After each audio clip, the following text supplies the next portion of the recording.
بڑے لوگ ہیں، عقل مند ہیں، باشعور ہیں، وہ امام کے پیچھے آئیں اور اس طرح قریب ہوں. اور پھر اس کے بعد اگر بچے ہیں تو بڑوں کی صف کے بعد بچوں کی صف بنائی جائے. پھر اگر عورتیں بھی ہیں تو سب سے پیچھے جو ہے وہ عورتوں کی صف بنائی جائے. تو ہمارے آقا نے صفوں کے حوالے سے بہت ساری حدیثیں ہیں، اس میں باقاعدہ جو ہے وہ تعلیم دی گئی ہے. اور درمیان میں جگہ خالی چھوڑنا، اس کی اجازت نہیں دی گئی. ہمارے آقا نے اجازت نہیں دی ہے، اور درمیان سے جگہ خالی نہیں چھوڑنی چاہیے. اب رہا آپ کا یہ سوال کہ آج کل کے دور کے اندر کورونا کا یہ دور ہے، اور اس بیماری کے اندر ہمارے ڈاکٹروں نے تحقیق یہ کی ہے کہ یہ بیماری جو ہے ایک بندے کو دوسرے بندے سے جو ہے وہ منتقل ہوتی ہے.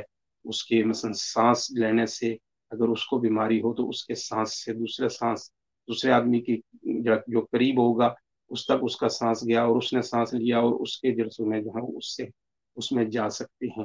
اسی طرح یہ ڈاکٹر ہی بتا رہے ہیں ایک دوسرے کے ساتھ مس کرنے سے ہاتھوں سے بھی یہ جراثیم دوسرے میں منتقل ہوتے ہیں. اس لیے انہوں نے کہا کہ بندے جو ہیں وہ آپس میں فاصلہ رکھ کے جو ہے وہ کھڑے ہوں. ایک دوسرے سے ہمیں ہاتھ میں لانے سے بھی روک دیا گیا ہے، بغل گیروں کے ملنے سے بھی روک دیا، معانقے سے بھی روک دیا گیا ہے. اور اسی طرح یہ نماز میں اکٹھے قریب کھڑے ہو کر پڑھنے سے بھی روک دیا گیا ہے. اب اللہ ہی بہتر جانتا ہے کہ یہ کیا ہے. ہمارے لیے بہت بڑی آزمائش ہے، بہت بڑا امتحان ہے. صحیح پوچھیں تو میں اپنی کیفیت آپ کو بتاؤں تو میں تو مسجد میں جب جاتا ہوں اس حالت میں لوگوں کو کھڑے دیکھتا ہوں تو بہت دل میں رنج ہوتا ہے، تکلیف ہوتی ہے. لیکن مجبوری ہے کہ میں اکیلا جہاد نہیں کر سکتا ہوں، میں اکیلا اس کے بارے میں کچھ نہیں کر سکتا ہوں. اور پھر اس میں جو حکومت برطانیہ نے پابندی لگائی، اور پابندی پھر جو جرمانہ رکھا 20,000 یا 10,000 پاؤنڈ کا، وہ کمیٹیاں کہتی ہیں کہ ہم اتنا برداشت نہیں کر سکیں گے. اس لیے ہم تو پھر قبلے کی طرف منہ کر کے تو آنکھیں اس طرف پھیر کے تو اپنے رب کی بارگاہ میں کھڑے ہو جاتے ہیں. لیکن صحیح پوچھیں تو دل اس بات پر بہت نالاں ہے، دل میں تکلیف بہت ہو رہی ہے کہ یہ ہمارے آقا صلی اللہ علیہ وسلم کے بتلائے ہوئے جو طریقے ہیں ان کو چینج ہو گیا. یہ زندگی میں پہلی بار ہی ہوا ہے، اس سے پہلے زندگی میں ایسا عمل نہیں ہوا. تاریخ پوری میں ہمیں نہیں ملتا ہے کہ ایسا ہوا ہو. یعنی پہلے بھی وبائی امراض جو ہیں وہ نازل ہوتی رہی ہیں، یہ طاعون کی بیماری، اس طرح کی بیماریاں، یہ کوڑ کی بیماری، اس طرح کی.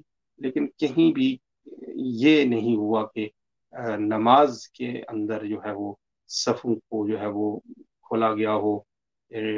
حالانکہ ہمارے آقا صلی اللہ تعالی علیہ وسلم نے وہ لوگ جو بیمار ہوتے ہیں، مثلا اگر ایک بندہ ہے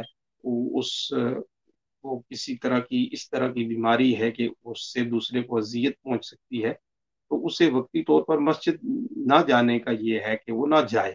مثلا ایک بندہ ہے، اس کو بیماری ایسی ہے کہ اس کے جسم سے سمیل آتی ہے، یا ایک بندہ ہے اس کو یہ بیماری لگی کہ وہ کھانستا بہت زیادہ، یعنی کھانسی کی اس کو مسلسل یعنی کھانس رہا ہے، اس طرح کی اور کوئی اسے اس طرح کی بیماری کی جس سے وہ ڈسٹرب ہوتا ہے اور دوسروں کو بھی تکلیف پہنچاتا ہے. ایسی صورت میں وہ بیمار اور معذور قرار دیا گیا اور اسے کہا کہ وہ گھر ہی نماز پڑھ لے. ایسی صورت میں یہ ملتا نہیں ہے کہ حضور علیہ الصلوۃ والسلام نے ایسے شخص کو کہا ہو. مثلا ایک آدمی نے کچا پیاز کھایا یا تھوم کھایا تو اس کے منہ سے سمیل پیدا ہو گئی ہے، تو اب اسے کہا کہ اس سمیل کو لے کر مسجد میں نہیں جانا ہے، بلکہ اس سمیل کو پہلے دور کرو اور پھر مسجد میں جاؤ. اگر ایسا ہوتا تو بندہ جب بندے کے قریب ہوتا ہے تو ظاہر ہے اس کی سمیل اس کو پہنچتی ہے. اس کا حل اگر یہ ہوتا تو ہمارے آقا فرما دیتے کہ مسجد میں ضرور جاؤ لیکن اس بندے سے 2 فٹ 3 فٹ جو ہے دور کھڑے ہو کر نماز پڑھنا. ایسا نہیں کہا گیا ہے. بس یہ ہماری زندگی میں یہ پہلی بار آیا ہے.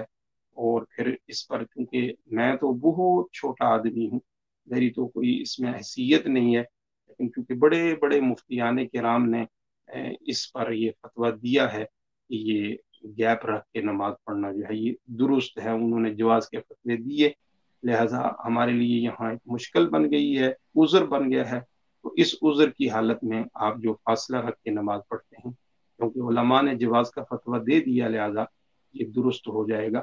ویسے بھی اگر بلا عذر بھی کوئی بندہ فاصلہ رکھ کے نماز پڑھتا ہے تو نماز ادا ہو جائے گی، اگرچہ اس میں یہ سنت کی خلاف ورزی ہوگی، اس سنت کی خلاف ورزی کے اوپر اس کو جو ہے وہ ثواب میں کہی جائے گی، لیکن نماز ادا ہونے کے لحاظ سے اس طرح بھی ہو جاتی ہے۔